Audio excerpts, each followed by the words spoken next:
Hi, I'm Cameron. It's been a little while since the last time that we talked, and today it's a special day because I have been waiting for this for about 2 months now. It's a long story.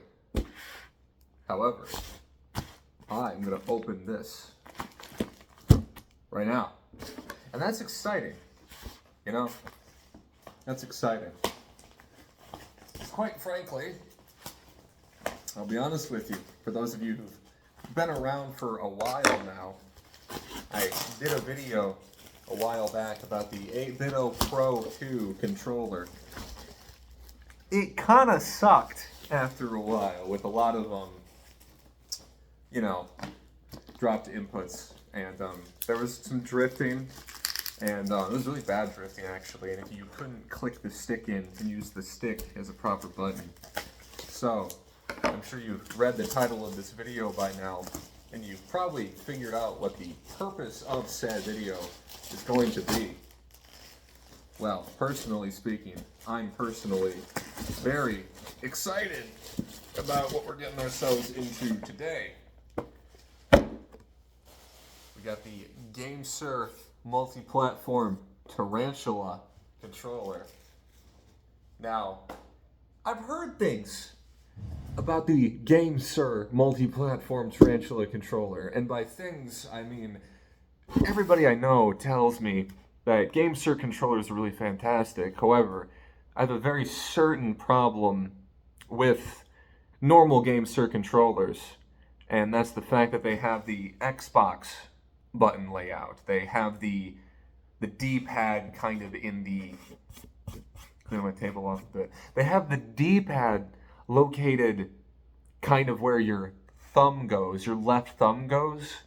I need the D-pad to be here, where my index finger goes, so I can hold the controller like this,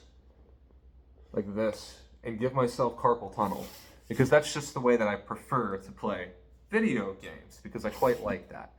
So, I've heard nothing but fantastic things about Gamesir controllers, and they put out this recently. They freshly restocked this.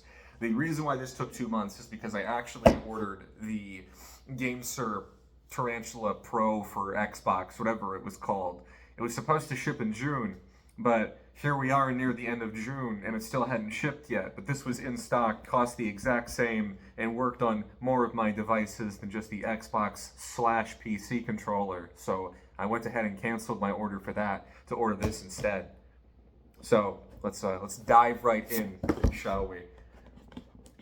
I need to be very careful about how I'm going to frame things in this video, because I don't want to have to go ahead and start editing things again to cut down. Speaking of cutting down, I've never been one that's particularly good at opening new boxes. Boxes are confusing these days to me. I think it's just like, here, give me a sec.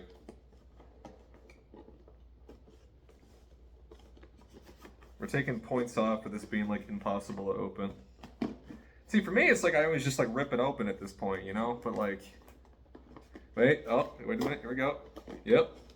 Okay. We're figuring this out, you and me together in this parasocial relationship that we're developing as we speak. Here we go. Okay. There it is. And here's the cord.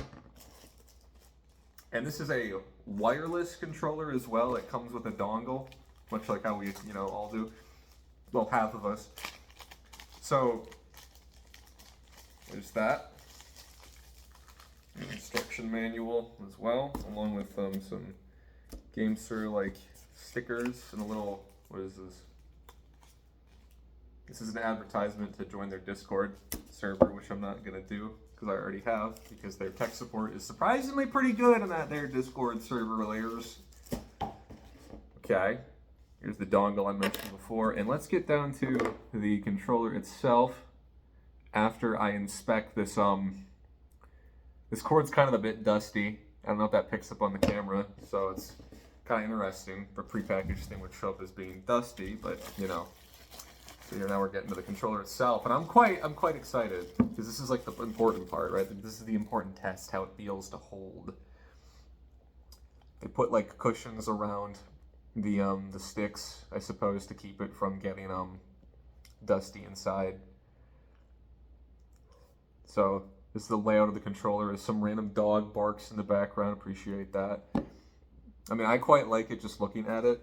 Straight out of the box, it is kind of weird that it's a little bit dusty. I wonder how that got in there to begin with. It kind of makes me wonder some things. Certainly strange to me. But yeah, we got the general outline of it, and see it has the analog stick layout that I was talking about that I really prefer for games. That helps out for me. And here we have like the super special, it's like a step above Hall Effect sticks. They're called TMR sticks. Standard buttons in the back and everything. We have 2 back buttons as well, and we have some locks on the back as well for analog sticks. I'm not quite sure what those do.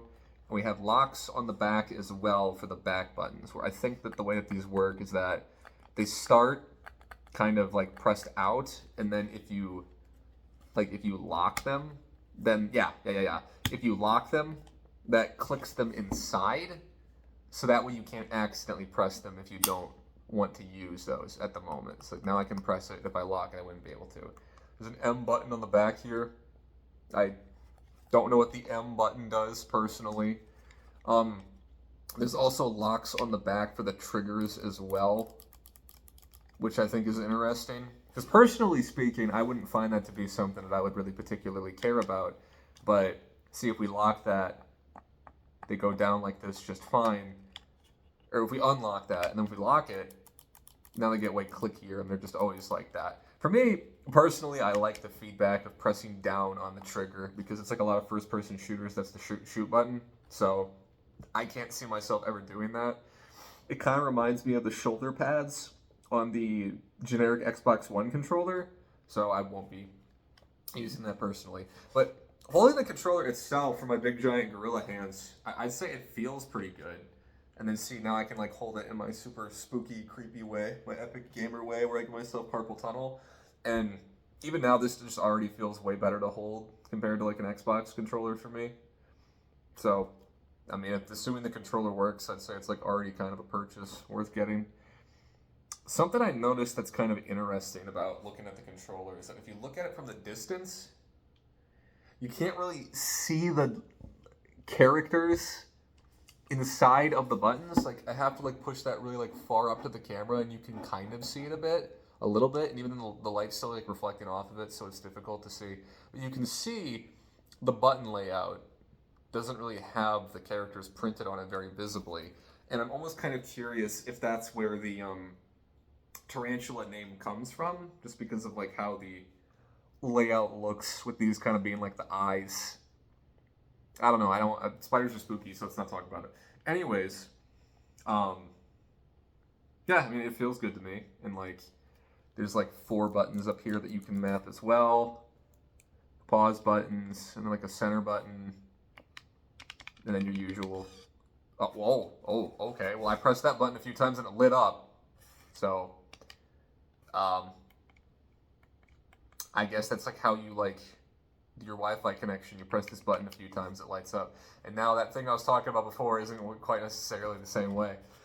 So, yeah, it's pretty cool. And this is like also a touchpad in the center, I think.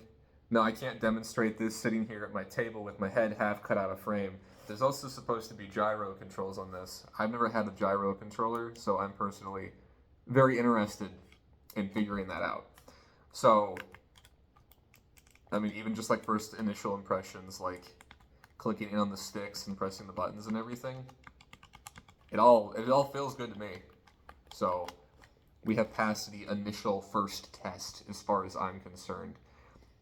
Now, there is one thing I'm curious about with it here. Is that if you look in the bottom left over here, bottom right, if you're holding it, there is a gear on the inside. The purpose of this gear is to turn these space buttons like, so if you're, because this is a multi-platform controller, let's say that you're playing on your Switch, you want to go to your PC, you would open this up and you would turn this gear, and that would switch the button, like, you turn the button layout. So that way you could just, like, have the buttons be where they're supposed to be, and you wouldn't necessarily have to remap it. I don't get the point of that, because personally speaking to me, this is where the A button is, this is where the B button is. We're not in Japan.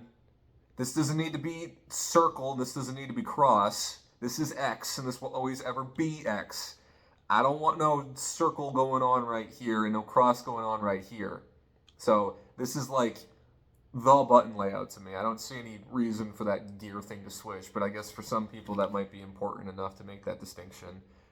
Or, yeah, I don't know. So I'd have to look into that a little bit. And so that's like my first initial impressions of it. And this is going to be like part 1 of 2, I guess, because I realized 10 minutes on the dot is like a good stopping point for this. So that's the unboxing. We're going to get a part 2 coming up where we give like an actual review of it. Otherwise, this video is going to get too freaking long. So I'm going to mess around with it a little bit more. I do notice that a couple of places where the screws go, last thing, they have like wedges inside of them, so that way the screws aren't just poking out. I kind of like that because it just improves the visual of the controller itself. So I am going to get to messing around with this with the part 2. Once I've used it a little bit longer, we can see how I feel about it in full. Until next time, maybe it won't be so little while.